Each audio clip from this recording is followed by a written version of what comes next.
नमस्कार, आप देख रहे हैं न्यूज़ वन इंडिया। मैं हूं आपके साथ ऋतु तिवारी पोखरियाल। बुलेटिन की शुरुआत करेंगे इस वक्त की बड़ी खबर के साथ, जहां कांग्रेस ने ट्वीट किया है। ट्वीट कर लिखा, अविश्वास प्रस्ताव की देखिए ताकत, हमने पीएम मोदी को सदन आने पर मजबूर कर दिया। तो थोड़ी ही देर में पीएम का संबोधन भी होना है, लेकिन उससे पहले कांग्रेस का ये ट्वीट सामने आया। अपने ऑफिशियल ट्विटर हैंडल से उन्होंने ट्वीट किया और लिखा कि अविश्वास प्रस्ताव की ताकत देखिए, किस तरह से हमने प्रधानमंत्री को सदन में आने को मजबूर कर दिया है। तो अविश्वास प्रस्ताव की ये ताकत है। कांग्रेस ने ये लिखा कि हमने पीएम मोदी को सदन आने पर मजबूर कर दिया। तो अविश्वास प्रस्ताव का ये तीसरा दिन है और आज प्रधानमंत्री जवाब देंगे तमाम सवालों के।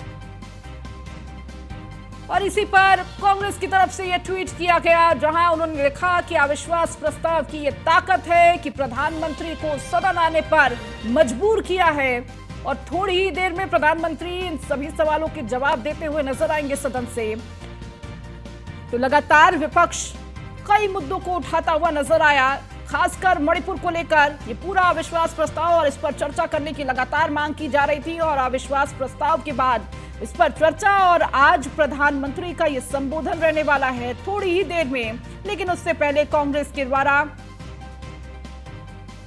और अधिक जानकारी के साथ एसोसिएट एडिटर ब्रजेश श्रीवास्तव हमारे साथ जुड़ चुके हैं। ब्रजेश जी, कांग्रेस का ये ट्वीट कि देखिए किस तरह से अविश्वास प्रस्ताव में ये ताकत है कि प्रधानमंत्री को अब सदन आना पड़ेगा और जवाब देना पड़ेगा।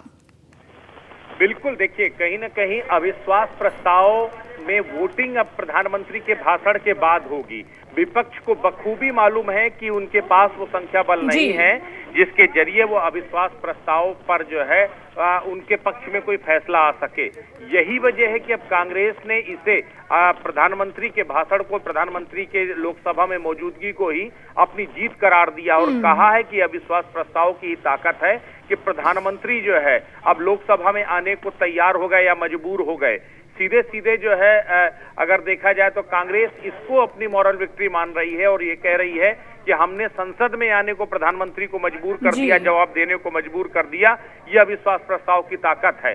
सबसे बड़ी बात यह है, लगातार पीएम पर हमले किए जा रहे थे, पीएम की चुप्पी को लेकर सवाल खड़े किए जा रहे थे कि आखिर क्या वजह है, क्यों पीएम जो है ना तो संसद आ रहे हैं, ना मणिपुर की घटना को लेकर कुछ बोल रहे हैं। लेकिन अब जाकर के जो है जब प्रधानमंत्री खुद पहुंचे हैं, अधीर रंजन चौधरी जिस वक्त बोल रहे थे उस वक्त प्रधानमंत्री पहुंचे और सबसे बड़ी चीज है, बेहद दिलचस्प नजारा देखने को मिला। जब अधीर रंजन बोल रहे थे उसी वक्त प्रधानमंत्री का आगमन हुआ और जैसे प्रधानमंत्री आए वैसे भारत माता की जय के नारे लगने लगे और दूसरी तरफ से इंडिया इंडिया के नारे लगने लगे। तो ये अपने आप में बेहद दिलचस्प था।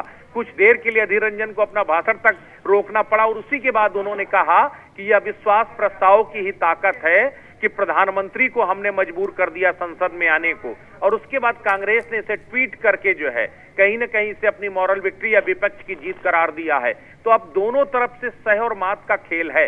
मैं पहले भी कहता चला आ रहा हूं कि दरअसल ये लड़ाई परसेप्शन की लड़ाई है, उस नैरेटिव को सेट करने की लड़ाई है कि किसने किसको हराया, किसने किसको झुकने के लिए मजबूर किया। और आखिरकार अब ये बताना चाहती है कांग्रेस कि देखिए प्रधानमंत्री इस वक्त अगर लोकसभा में मौजूद है तो विपक्ष की ताकत है, ये कांग्रेस की ताकत है कि प्रधानमंत्री आए और अब जवाब देंगे। ठीक है ब्रजेश जी, आप लगातार जुड़े रहिए। इस बीच अधीर रंजन चौधरी ने क्या कुछ कहा है आपको सुनवाते हैं। India that our forefathers dreamed of. No confidence motion की ताकत कितने है कि हमारे प्रधानमंत्री को हम लोग खींच के सदन में लाकर बैठे। यही ताकत होते हैं संसदीय परंपरा की। हम ये नो कॉन्फिडेंस मोशन आने के लिए कोई सोचा भी नहीं था, लेकिन हम बार बार ये गुहार लगाते आए थे कि कम से कम हमारे देश की प्रधानमंत्री सदन में आए और मणिपुर की मुद्दे पे हम बोलने का पहले कुछ बोले। ये सिर्फ हमारा मांग थी और कुछ नहीं। हमारा मांग कोई बीजेपी नेता से नहीं, हमारी मांग थी हिंदुस्तान की प्रधानमंत्री से, जो लाजमी है क्योंकि हम भी ये सदन की मेंबर है। लेकिन पता नहीं प्रधानमंत्री जी क्यों इतना आड़े हुए थे कि सदन में ना आने की शपथ ले चुकी थी। और लगातार ब्रजेश श्रीवास्तव हमारे साथ जुड़े हुए हैं। ब्रजेश जी, कांग्रेस नेता अधीर रंजन चौधरी को हम सुन रहे थे और उन्होंने भी लगातार प्रधानमंत्री को घेरा और मणिपुर का जिक्र किया, जिसके बाद हंगामा भी देखने को मिला।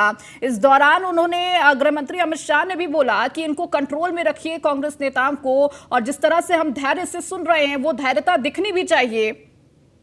देखिए, सबसे बड़ी बात यह है कि इस लोकसभा की चर्चा के दौरान संसद में जो भी, चाहे लोकसभा हो या राज्यसभा हो, कई बार भाषाओं की वर्जनाएं भी टूटी हैं। अधीर रंजन चौधरी ने जिस तरीके से बयान दिया, जिस तरीके से प्रधानमंत्री को लेकर के कुछ शब्द कहे, जब राहुल गांधी कल बयान दे रहे थे तब उन्होंने भी कहीं ना कहीं रावण के साथ तुलना की थी। आज जब जो है अधीर रंजन बोल रहे थे तब भी उन्होंने जो है हस्तिनापुर के साथ जो है उसकी तुलना की है। तो सीधे तौर पर कहीं ना कहीं वर्जनाएं टूट रही हैं और इसी को लेकर हंगामा भी हो रहा है। लेकिन दरअसल अब ये चुनाव का वक्त है और चुनाव के वक्त के लिए कहते हैं कि अगर हंगामा नहीं होगा तो जनता तक वो आवाज कैसे पहुंचेगी, जनता तक कैसे तय होगा कि आखिर जो है चुनाव आने वाला है, कौन किसकी आवाज कितनी प्रबल है। और इसीलिए कई बार आवाज को दिखाने के लिए दूसरी आवाज को दबाना पड़ता, कुछ ऐसे शब्दों का प्रयोग करना पड़ता है जो कहीं ना कहीं दूसरे जो है विपक्ष को या सत्ता पक्ष को नागवार गुजरे। तो ये कुछ इसी तरह का नजारा इस वक्त संसद में देखने को मिल रहा है। लेकिन अब हर किसी की निगाहें सिर्फ उस पर टिकी हुई है कि कब प्रधानमंत्री बोलना शुरू करेंगे, कब प्रधानमंत्री बोलेंगे, और प्रधानमंत्री जब बोलेंगे तो कैसे विपक्ष के इन तमाम हमलों का जवाब देंगे। कहीं धृतराष्ट्र, कहीं रावण, कहीं अलग अलग तरीके की उपाधियों से विभूषित किया गया है प्रधानमंत्री नरेंद्र मोदी को, तब विपक्ष के इन तमाम जो अलंकरण है उसका जवाब प्रधानमंत्री किस अंदाज में देते हैं, इस पर हर किसी की निगाह होगी। और इसी को लेकर के सबसे ज्यादा दिलचस्पी है कि प्रधानमंत्री आ रहे हैं, प्रधानमंत्री बोलेंगे, प्रधानमंत्री अविश्वास पर क्या कुछ बोलेंगे। जो अविश्वास विपक्ष ने जताया है, क्या वो अविश्वास जनता भी महसूस करती है, जनता की नजर में जो है प्रधानमंत्री जो है वो क्या सोचते हैं, क्या बोलते हैं, ये अपने आप में सबकी निगाहें होंगी। तो जाहिर तौर पर बस इंतजार कीजिए, काउंटडाउन शुरू हो चुका है, अब से बस कुछ देर में जो है को देने के लिए। तो देखिए, आपको लगातार बता रहे हैं कि अब से थोड़ी ही देर में प्रधानमंत्री अपना संबोधन उनका होगा, लेकिन उससे पहले कांग्रेस ने ये ट्वीट किया है और ट्वीट में लिखा है कि अविश्वास प्रस्ताव की ये ताकत देखिए कि हमने पीएम मोदी को सदन में आने पर मजबूर कर दिया है, ये ट्वीट। और देखिए, फाइनल तैयारी है, आज पीएम मोदी की बारी है बोलने की। तो अविश्वास प्रस्ताव का तीसरा दिन है, संसद में लगातार महासंग्राम देखने को मिल रहा है, एक के बाद एक कहीं ना कहीं भाषा की मर्यादा भी लांघते हुए नजर आए। तो साथ ही साथ अब प्रधानमंत्री के क्या कुछ जवाब रहने वाले उस पर सबकी नजर है, क्या कुछ बोलेंगे अपने संबोधन में इस पर नजर है। तो विपक्ष के सवाल पर पीएम मोदी जवाब देंगे।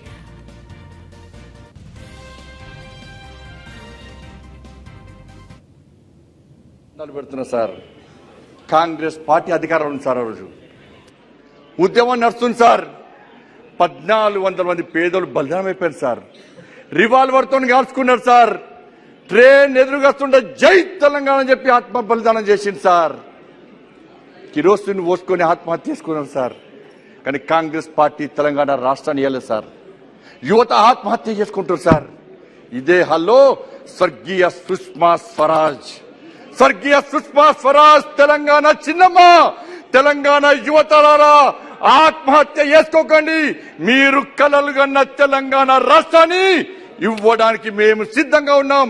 కష్టపడి సాధించుకున్న తెలంగాణ రాష్ట్రాన్ని కల్లారా చూడడానికి మీరు బతికి ఉండాలని చెప్పి నా సుష్మా స్వరాజ్ ఇదే పార్లమెంటు వేదికగా కాంగ్రెస్ పార్టీని హెచ్చరించింది సార్. మీరు తెలంగాణ ఇస్తారా? మీరు ఇవ్వకుంటే మేము ఇస్తామంటే 1400 మందిని బలి తీసుకున్న Congress party bill ప్రవేశపెడితే Bharatiya Janata party మద్దతు తెలంగాణ विश्वास प्रस्ताव पर चर्चा का आज तीसरा दिन है और इस दौरान प्रधानमंत्री नरेंद्र मोदी आज चर्चा में शामिल होंगे और विपक्ष के सवालों का जवाब देंगे।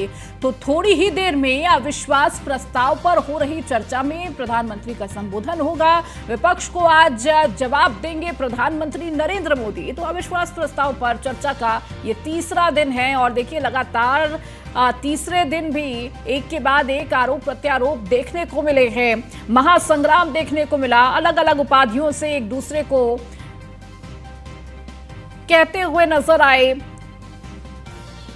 तो महाभारत के कई सारे कैरेक्टर का भी जिक्र किया गया और इस दौरान देखिए थोड़ी ही देर में प्रधानमंत्री नरेंद्र मोदी आज चर्चा में शामिल होंगे। थोड़ी देर में अविश्वास प्रस्ताव पर चर्चा में प्रधानमंत्री नरेंद्र मोदी अपना संबोधन देंगे, विपक्ष के तमाम सवालों का जवाब देंगे और सबकी नजर है कि इस दौरान प्रधानमंत्री किन किन बातों का जिक्र करते हैं। जिस तरह से विपक्ष तमाम सवाल खड़े किया था उसका जवाब क्या कुछ प्रधानमंत्री देने वाले हैं और इसके साथ ही और क्या कुछ कहेंगे प्रधानमंत्री अपने संबोधन में, किन किन मुद्दों को उठाते हुए नजर आएंगे, विपक्ष को घेरते हुए भी नजर आएंगे इस दौरान। और लगातार देखिए तीसरा दिन है अविश्वास प्रस्ताव का, तीनों दिन हंगामेदार रहा, आज तीसरा दिन चल रहा है और इंतजार सिर्फ प्रधानमंत्री का है कि जब वो इन सभी सवालों के जवाब, विपक्ष के सवालों के जवाब, अविश्वास प्रस्ताव के जवाब आज प्रधानमंत्री देंगे। तो इस दौरान कांग्रेस की तरफ से ट्वीट भी किया गया कि अविश्वास प्रस्ताव की ताकत देखिए कि प्रधानमंत्री को सदन में आना पड़ेगा। चलिए इस बीच रुकेंगे एक छोटे से ब्रेक के लिए, जल्द हाजिर होंगे।